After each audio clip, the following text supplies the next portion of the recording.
Әке-шешеме қатты қапалымын. Менің барлық бақытсыздығыма соларды кінәлі деп ойлаймын. Бір мейірімдері жоқ, көрген сайын сөзге келіп қаламын дейді. Бұнда сіз әлі емшектен шықпаған, сепарациядан өтпеген тұлғасыз. Бұл заңдылық. Әрбір нәресте, әрбір кішкентай бала әке-шешесіне өкпелейді. Бірақ сіз қазір енді мына сұрақты қойып атсаңыз, онда әйтеуір паспортыңыз басқа бір нәрсені көрсетіп тұр, 25 пе, 35 пе, 45 пе, соған жетіп қалған шығарсыз. Бірақ бүгінге дейін өкпелесеңіз, онда сіз өкінішке орай өмір сүріп жатқан жоқсыз. Сіз әлі күткіншектеп артқа қарап жүрсіз. Артқа қарап жүрген адам болашаққа, жарқын өмірге жетуі өте қиын ықтырмал. Ал сонда о жақтағы болары болды деп психоанализ орталығына барып, сол жерде барлық өкпеңізді қалдырсаңыз, мүмкін жарқын болашаққа өз еркіңізбен өзіңіз тай-тай басып кететін шығарсыз.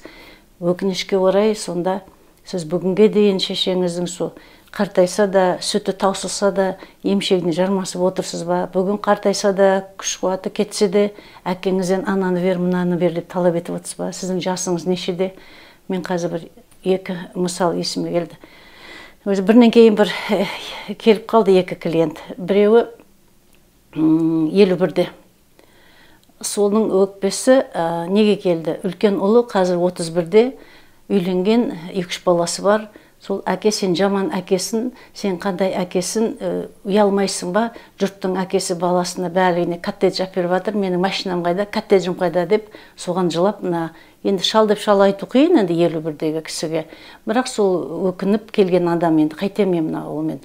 Өзім инженермін, бар тапқаным өмір бойы осы 3 бөлмелі пәтер. Бір бөлмеде мен кемпіріммен, бір бөлмеде сол ұлым өзім 3 баласымен, тағы да әлі 2 қызым бар деп отыр.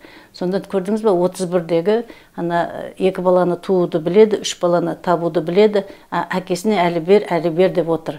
Сол кезде екінші клиент сол кісіден кейін келген. Ол да 50-ден асқан әйел кісі жылап шықты, өзінің әңгімесін айтты да, бірақ сол кезде айтқаны, сол 31-дегі бір інім бар, ең кенжетайымыз, соған рахмет.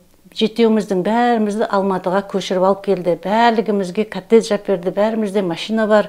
Менің қызыма да машина әперді деп 31-дегі өзінің інісіне рахметін айтып отыр. Басқа жағын жылап отырса да. Көрдіңіз бе? Сонда бір қалада, жасы бірдегі 31-де. Бірақ мына біріншісі нені айтып тұр, екіншісі қандай азамат болып тұр. Сонда бұл сіздің таңдауыңыз, сіздің еркіңіз. Құрметтім, егер де сен де осындай сұрақтар жаныңды жегідей жеп мазалап жүрген болса, 30 жылдық тәжірибесі бар, дипломы бар психолог маман Анна ханымның Ыстықкөлде өткелі жатқан тренингіне қатысуға шақырамыз. Бұл жерден сен өмірлік сұрақтарыңа жауап алып, жаның жай тауып, жаңа өмір бастап қайтатыныңа сенімім мол. Толық ақпарат профилде.